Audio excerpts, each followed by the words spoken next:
What's up guys, Ivan Carranza here and welcome to Bass Tone Tuesday.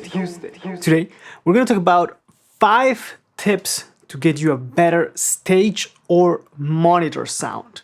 Some people have asked me about this in the comment section of other videos, and considering that some cities are opening back up and there are more live shows now, I thought it would be interesting to talk about this.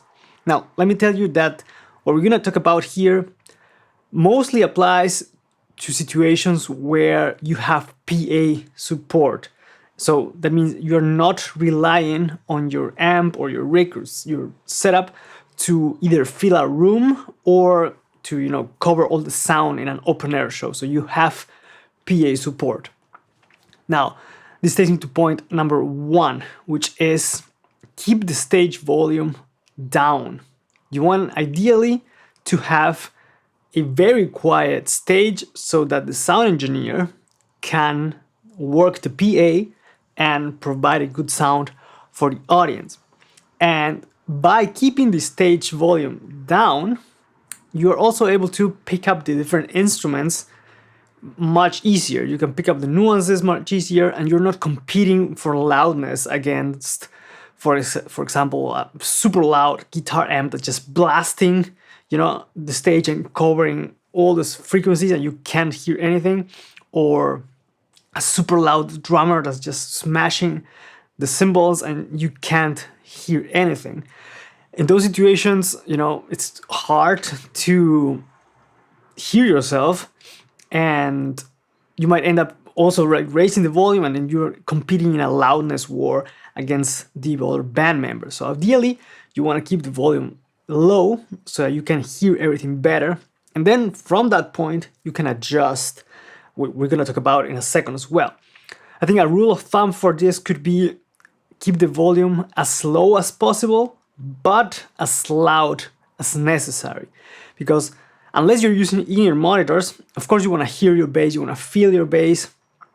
And it's also cool when you play and it sounds like super loud, it makes you feel powerful when you play a note and you move a lot of air. I definitely get that.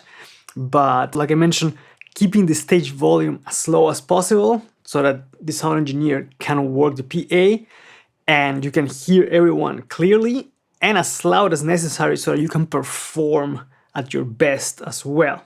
This takes me to tip number 2, which is before you move anything on your amp, before you touch the volume or EQ or the gain on your pedals or anything, is to take 1 or 2 steps forward if the amp is behind you. If you have the amp right next to you, then take 1 or 2 steps to the side. Or what you can also do is put the amp further back than the position where you want to stand. Of course, this only applies in stages that are big enough so you have the freedom to move a little bit. If you're in a really packed stage, you're gonna have to make compromises there. But being a bit further away from the amp allows you to hear the notes much more clearly. And you can try this at home as well. If you put your amp somewhere and stand right next to it, you're gonna feel the amp a lot more than what you're gonna hear what's coming out of the amplifier.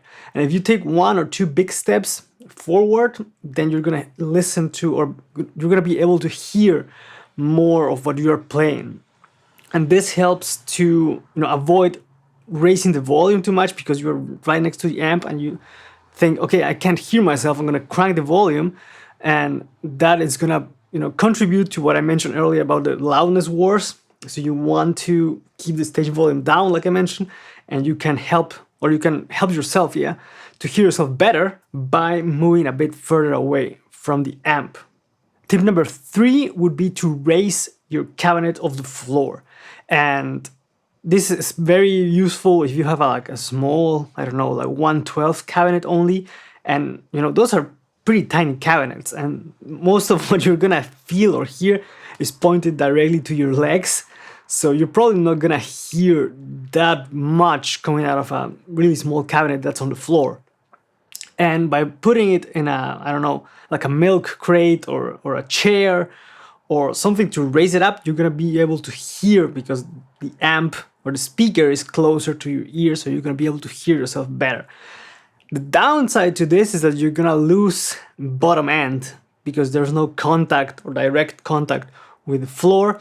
And this is where having a stack helps. So you have two cabinets stacked up on top of each other, because that way you have the low end of the one on the bottom and you can hear a lot more clearly the one on top. That is definitely another way to be able to hear yourself better without raising the volume or touching the EQ. Another option would be to tilt the cabinet slightly so that you raise the speaker and it's at an angle pointing towards you, because that way you're still having contact with the floor, but it's pointing more towards your ears. So that could also help you to hear yourself better. Tip number 4 would be to have your cabinet beside you, which means if you're looking like the way I'm looking right now, like this, the cabinet would be to my side, pointing towards my head, or on this side, pointing towards my head, instead of having it behind me and pointing towards the audience. By having it sideways, you're doing two things. One, you're reducing the amount of volume going to the audience, which means that the sound engineer can work the PA more effectively, so he's not competing against your bass amp. And pointing it to the side also means that you're not blasting the frequencies to your back, right? You're pointing the cabinet to your ears, and you're also filling the stage better so that the other musicians can also hear you better and feel the bass a bit better. And this is something that I've gotten requests from many people that I've played with to, they want to hear the bass, they want to feel the bass on stage as well. So having the cabinet pointing towards the stage, so inside the stage sideways, helps tremendously in that regard. And like I mentioned, it also helps the sound engineer to do a better job. And finally, for tip number 5, we're gonna talk about using the EQ on your amp. Now here, a lot depends on how your setup is, so how you're sending the signal to front of house, and how your amp is as well, because different amps have different amounts of frequency bands available. You might have only bass, mid, and treble. You might only have bass and treble. You might have like bass, low, mid, high mids, treble, and presence. So a lot depends on what do you have available. But usually what I do, for example, is if I'm lacking clarity, I boost not the treble, I boost some mids, because sometimes treble gets lost in the, in the cymbals, in the guitars, and you might boost too much and then it gets too aggressive and brittle. By boosting mids, especially in the like 500-ish, 700 area, you get that woody response, that nasally response that gets you a bit more bite, and you get to hear notes a bit clearer.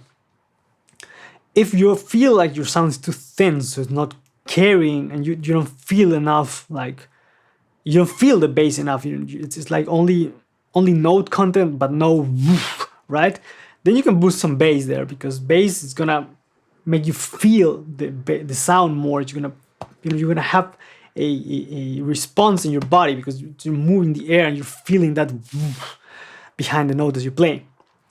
However, if you feel like the notes don't have as much punch or weight to them, sometimes boosting the bass is not the way to go. In some cases, boosting some low mids can be the solution, because if you boost too much bass, then you end up with only like that, and you don't hear anything else, so you only hear the whole time.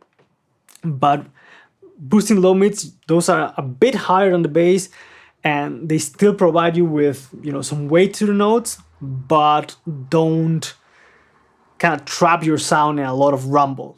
You have to be a bit careful here, because too much or too many low mids, especially in the 250-ish area, can be a bit tricky, because it just crashes with other frequencies of the other instruments. But you can experiment with that.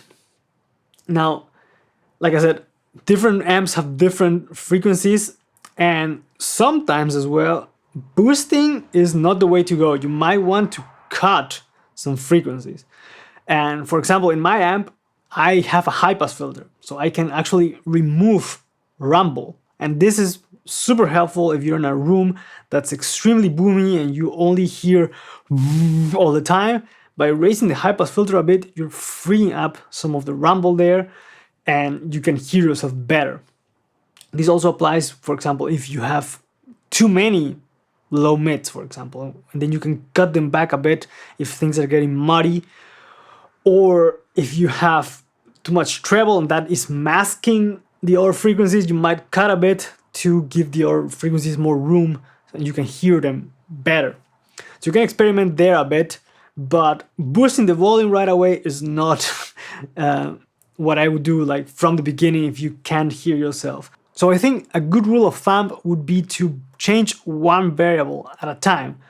So instead of boosting a lot of frequencies at once and playing and hoping to get a good sound, then just boost one, for example, boost some only mids, and then hear yourself, check with the band, and see if that helps. If it doesn't help, turn it back, boost some more frequency, and check if that helped, and then repeat the process until you're happy with the sound. Ideally, you want to do this at sound check, so you don't have to do it while you're playing, but there are situations where, you know, once people are in the room, the sound changes, so you might need to adjust on the stage, and knowing how your amp reacts or which frequencies you need to boost in order to get a certain result definitely helps. So you are not panicking in the middle of a show trying to, you know, fix an issue and you don't know how to do it. If you know how your amp works and which frequencies do what, it's a tremendous help if you need to change something mid-show. I hope you guys liked the video. Let me know in the comments what you do to get a good stage or monitor sound. Also, don't forget to subscribe and hit the notification bell to stay up to date with the content that's coming to the channel. As always, thank you guys for watching. Let me know what you think in the comments, and I'll catch you guys on the next one. Take care.